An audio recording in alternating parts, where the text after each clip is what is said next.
Motions, notice paper, number 423,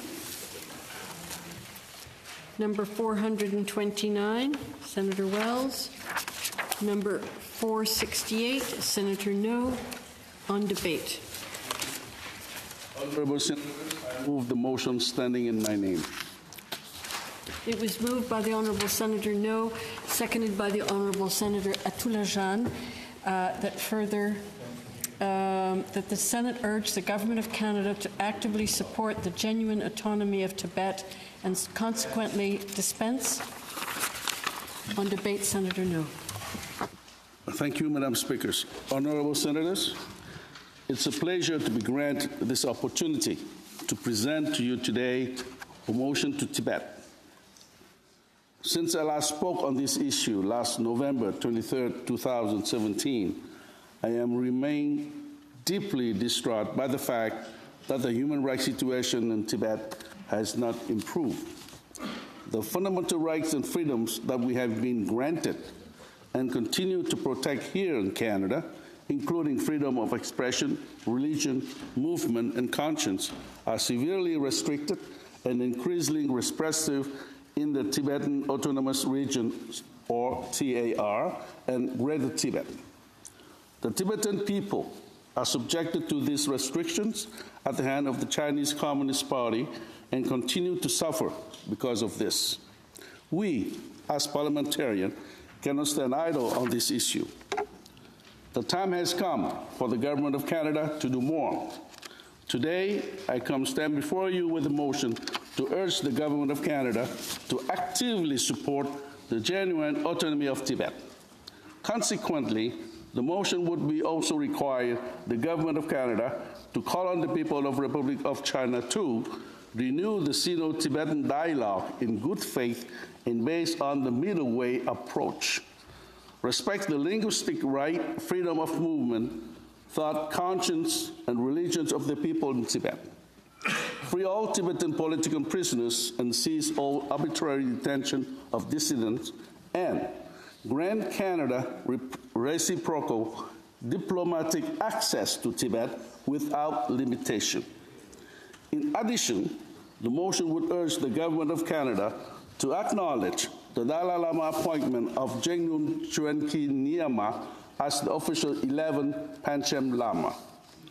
Honourable Senators, I firmly believe that these concrete actions must be taken boldly and categorically if progress is to be made in resolving the plight of the Tibetan people. If you would allow me, I would like to elaborate on each of these provisions. Renew the Sino-Tibetan dialogue. The 12 June 2018, Le Comité Sénatorial, the Standing Senate Committee on Foreign Affairs and International Trade and the Standing Senate Committee on Human Rights held a special joint meeting with Dr. Lobsang Sangay, the elected Prime Minister of the Central Tibetan Administration, which is also called the Tibetan Government in Exile. During this meeting, Mr. Sangay stated that through the adoption of a motion on Tibet, the Government of Canada could actively support the opening of a dialogue between China and Tibet, without prior conditions, in the spirit of the middle way approach proposed by the Dalai Lama. What the middle way approach proposes is the full and entire autonomy of Tibet within a Chinese framework, namely the Chinese constitution and legislation. I would like to provide a few clarifications on this subject. The government of China has long laid claim to Tibet's territory. As Mr. Lobsang explained, China has occupied the Tibetan territory, in particular to exercise its influence on neighboring countries. Concretely, the Tibetan Autonomous Region is governed by the People's Republic of China.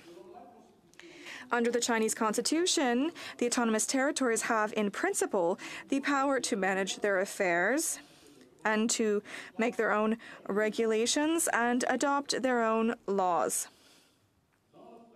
In practice, however, senior officials of the Chinese Communist Party are the one who continue to hold the reins of power. For Canada to stand with the Tibetan communities and to join the advocacy effort in favor of the middle way approach as a pathway to peace, to seek genuine autonomy for Tibet within the Chinese state. Considering the underlying principles on this approach, I believe that encouraging Sino-Tibetan dialogue is a sound and forcing policy for Canada. I therefore strongly urge Canadian parliamentarians and diplomats to promote Sino-Tibetan dialogue when in good faith at every opportunity. Number two, respect of rights and freedom of the people of Tibet. Secondly, this motion calls upon the government of Canada to urge China to respect the linguistic right, freedom of movement, conscience, and religion of the people of Tibet. In recent years, we have witnessed an increased level of control and stringent regulation exerted by the Chinese Communist Party on the Tibetan people. As Dr. Lapson affirmed during his testimony, China has implemented highly intrusive surveillance system within Tibet to restrict travel and track the movement of individuals in effort to curb any form of dissent. For instance, Tibetans live in their daily lives searched and required to present their identification at numerous checkpoints and are often denied a passport for international travel. Freedom House, Freedom in the World 2017 report on Tibet not only outlines the restriction on freedom, but gave the Tibetan autonomous region the worst possible rating for both political rights and civil liberties, worse than ever in Syria. Perhaps most alarming are the restriction on freedom of religions and the ensuing targeting on Tibet's monasteries and nunneries.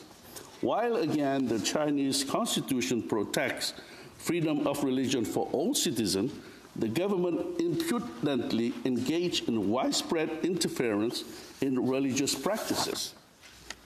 The Chinese authorities consider reverence for the Dalai Lama and adherence to the Tibetan's unique form of Buddhism to be a particular threat to the Chinese authority in the region. As mentioned in my speech in November 2017, the Chinese authority has set up committees of government officials within monasteries to oversee daily practices and enforce the party doctrines. There are deliberate attempts at re-education, which typically force monks and nuns to reject Tibetan independence and the Dalai Lama legitimacy. In fact, numerous reports indicate that individuals have been arrested, unjustly detained, forced out of their home, and have disappeared due to their religious practices.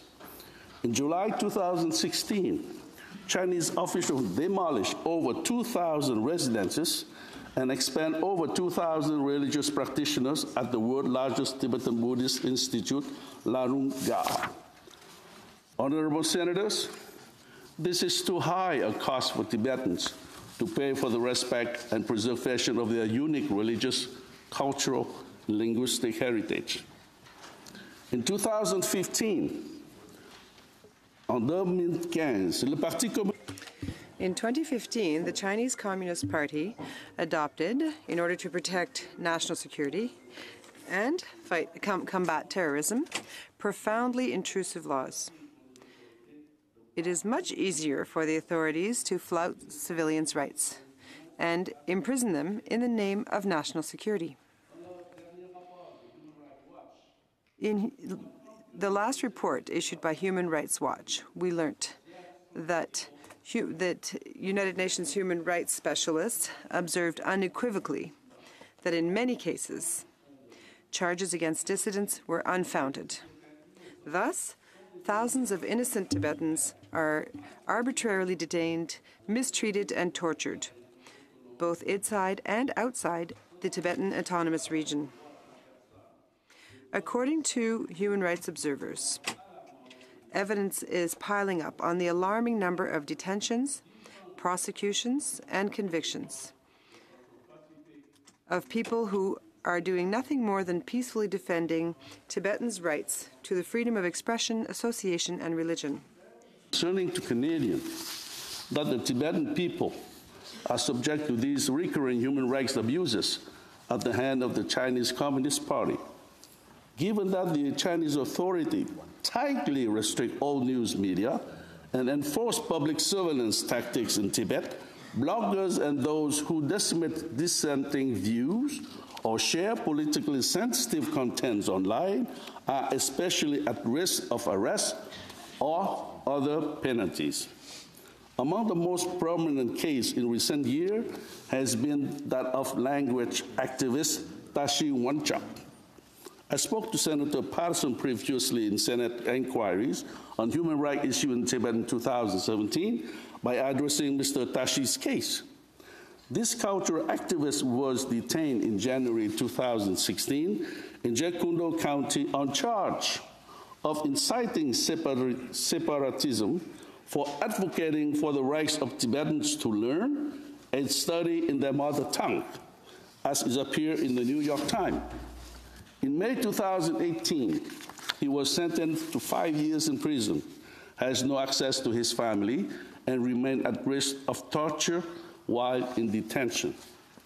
The injustice done to Mr. Tashi is a blatant example of the unthinkable condition imposed on Tibetan political prisoners by the Chinese Communist authorities. Comme les Canadiens, nous avons la responsabilité de faire entendre. As Canadians, we have a responsibility to make our views known.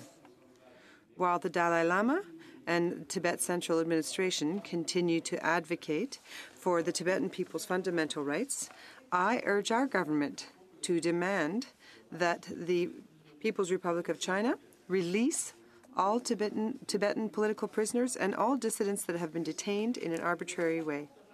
Thus, Canada can help persuade China to respect the Tibetan people's fundamental rights and freedoms. The motion urged the Canadian government to call upon the People's Republic of China to grant Canada reciprocal diplomatic access to Tibet without limitation. As it has been documented, foreign access to TAR is often denied or impeded with a strategic purpose to prevent our diplomatic efforts from advancing these universal freedoms. In 2016, the Foreign Affairs Minister at that time, Mr. Sylvain de Jong, stated that China was preventing Canadian delegation from visiting projects that had been funded by the Canadian Foreign Aid and limiting contact with local government officials. This is entirely unacceptable at the most basic level of diplomatic relations. During the joint special meeting in 2018, Dr. Lobsang recommended that Canada demand reciprocity in access to Tibet for Canadian government representatives and parliamentarians. This is precisely what Canada should and must do. Lastly, this motion urged the Government of Canada to acknowledge the Dalai Lama appointment of Jendum Chökyi Nyama as the official 11th Panchen Lama. As the Dalai Lama represents Tibetan Buddhist most important spiritual leader, the Chinese Communist Party seeks to restrict his decision-making power and delegitimize his choice for succeeding Panchen Lama. Canada acknowledgement of the Dalai Lama appointment of Jendum Chökyi Nyama as the next Panchen Lama is therefore integral to the promotion of fundamental rights and freedom in Tibet. Should Canada shy away from taking a clear position in favor of the Dalai Lama appointment, there could be grave implications for the advancement of Sino-Tibetan dialogue and for the prospect of China appeasement of restrictions on the rights and freedom of Tibetans. Given that Canada encouraged dialogue between the Republic of China and the Dalai Lama and his representative, it is important that Canadian delegates reaffirm their support for the Dalai Lama appointment of Jendom Chönkyi Nyama at every possible opportunity. In closing, this motion serves to call upon parliamentarians to recognize the plight of the Tibetan people and urge the government of Canada to raise Tibetan issues at every opportunity with China. As the government of Canada is increased... Vous désirez encore 5 minutes? 5 minutes? Would you like 5 more minutes, Senator? 5 more minutes? 2 minutes. As the government of Canada is increasingly focused on strengthening trade and economic ties with China, it must remember to voice its concern about violation of the fundamental right and freedom of Tibetans with the Chinese authority at the highest level meeting and in bilateral or multilateral statement. Honorable colleague, it is imperative that Canada raise the Tibetan issue as a means of bringing about a public discourse that could condemn China's mounting state-sponsored campaign against the Tibetan community in and outside of TAR. As an example, I point to the case of Michemi Lamo, a Canadian student of Tibetan descent who faced intense harassment after being elected president of the University of Toronto Student Union. An online petition was signed by 11,000 people demanding that Lamo be removed from the position.